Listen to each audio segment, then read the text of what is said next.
Come on. Oh, sorry, boo. It's just a quick video to talk about hurricane preparedness. Really wanted to get into the upcoming computer build and cybersecurity stuff that I'm working on, but that's, well, took a back seat. So here's a couple quick things just to think about. One of the things that I had done, I got 5 gallons of water, and the only reason I bought it is because I've got a golf cart that requires this distilled water. And I have no way to distill water, at least that, you know, I'm sure I could figure it out, but so that's why I have actual ample supply of water on hand. You know, and plus I thought, well, you know, it'd be nice to have some water. I've showed you in previous videos, I got a 50-gallon tank in the back. Now, I'm not going to be saving that water. Now, what I can do is I'm going to be running a hose from that 50-gallon water barrel out actually into the side yard, so that as the hurricane comes in, the rain will just drain down that downspout and actually run through the hose out into the side yard. So I'm hoping I won't get, that'll alleviate some of the flooding in the backyard. Certainly not all of it, but usually I don't have any problem with water getting into the house, but you know, every little bit helps. The other thing was today, and I wasn't even thinking about the hurricane, but I channeled the water away from the house with a couple of bricks, and so that it flows out into the yard about, I don't know, 4 or 5 feet from the house. So that's good. Things you might want to think about. Now, a lot of people, you know, I was in previous videos, I talked about going tankless on the hot water heater. Well, you know, I didn't, and it would give me some room, but it doesn't really help me in my garage. I mean, I don't know. I guess if you're up north or whatever, they're down in the basement, but mine's just out in the garage, and that's a 50-gallon water supply. So if we do lose power and we're out, you know, the water gets contaminated or whatever because of the hurricane, I got 50 gallons of water in that hot water tank.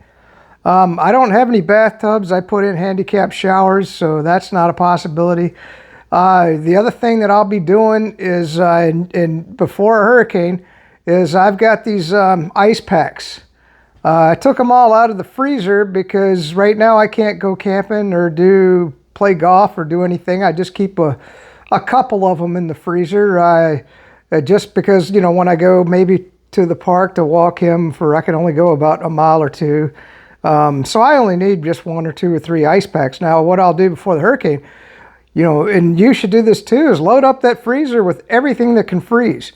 Now, I don't recommend plastic water bottles, but if that's all you got, I mean, just load it in there. And, you know, that way everything will stay, as long as you don't open that freezer door, you could probably get almost 5 to 7 days without even running the freezer. Now, I've got a generator that I can run the freezer, and that's what my generator does. I don't use it for anything else.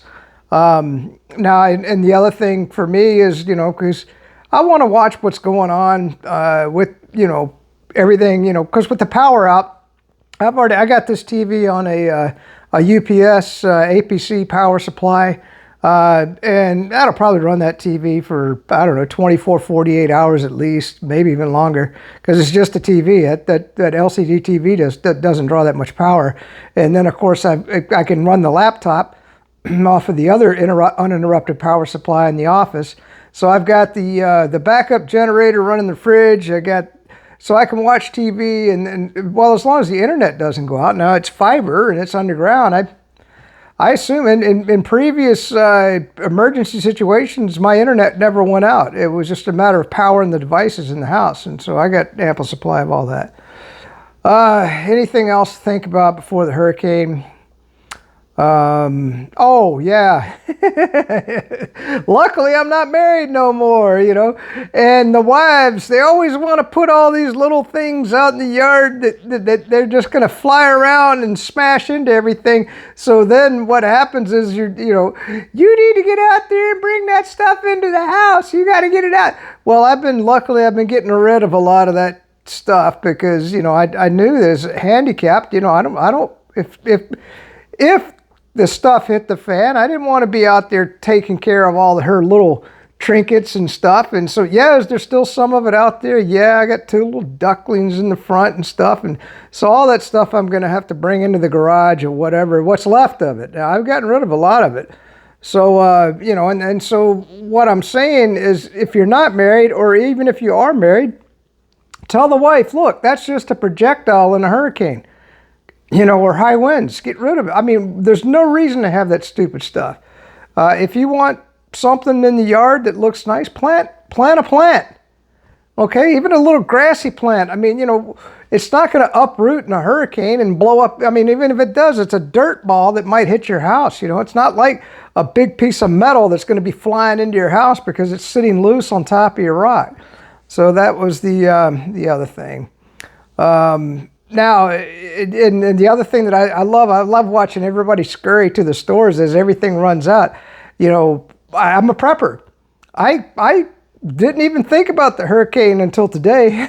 You know what I mean? So, because I've already got everything. I got water, I got toilet paper, I got, you know, so here's the last piece of advice that I'll give you before the hurricane is, I will be doing all the dishes, all the laundry, vacuuming the house, you know, doing all the stuff around inside the house over the next couple of days. Hopefully on Tuesday, because I will have internet, and I'll be throwing up some videos about the hardware that's coming. I'm hoping they can get it here because it's supposed to arrive on Tuesday. A lot of hardware that I've ordered for the cybersecurity business. And I'll be going over all of that. So that I'm just promoting the upcoming video. So the first thing, well, let's just briefly get into those videos. So we've got the one thing that really disturbed me. I had the link. I talked about the Linksys router that I had from 3 years ago. It was the Cat Daddy. I made a huge mistake. I mean, I didn't hook it up. It was a refurbished router. It just died. I mean, I tried everything. I mean, the TVs couldn't, I mean, the streaming devices, they couldn't see the router. It's a brick. And so I'll be running that to Best Buy along with a lot of other hardware in the house. I got some old computers that I used to use as SSH servers. It's time to part ways with a lot of that old hardware, you know. And I'm back on the old Netgear router, which is like 10 years old. But I tell you, it's an AX router. Yeah, AX. And it's served me well. I mean, for many, many years. And the only reason I switched over was because I thought the Linksys would be better. But I'm going to tell you, that's another thing. Linksys wanted me to go up on the cloud and set up a login and all kinds of other garbage. I mean, you know, I'm hoping that the new Netgear equipment doesn't require all of that, although it does have an app that I'm supposed to download onto the phone. So now you don't have to go this extreme, but this is going to be the first piece of hardware that we're going to do a series of videos about. It's the Netgear Nighthawk 12 Stream RAXE 500. If you go up on YouTube, you can watch some good videos on that. I'm not going to go into details about it, but and it's the Cat Daddy. Now you say, well, why do you want something that crazy for your house? Well, the computer that I'm building is not going to be connected to RJ45 jack into, you know, across a Cat 8, Cat 7 cable to the router. It's going to be using Wi-Fi, and so I need the latest Wi-Fi, which is the 6 Wi-Fi, and that router supports that. And the other thing is that I like being able to work in the yard. I have a big lot here, and this router goes up to like 2,500, 3,000 square feet. So even if I'm out on the phone anywhere around the house, it's going to be connected to Wi-Fi. So you say, well, you know, and then of course, I mean, I don't think I'd be using the laptop out in the yard, but you never know. Maybe I want to get in the bird cage and sit with my laptop if I ever buy a table to go in there. That's one thing that wife took, was all the furniture out of the bird cage. So that's one thing I don't have to worry about for the hurricane.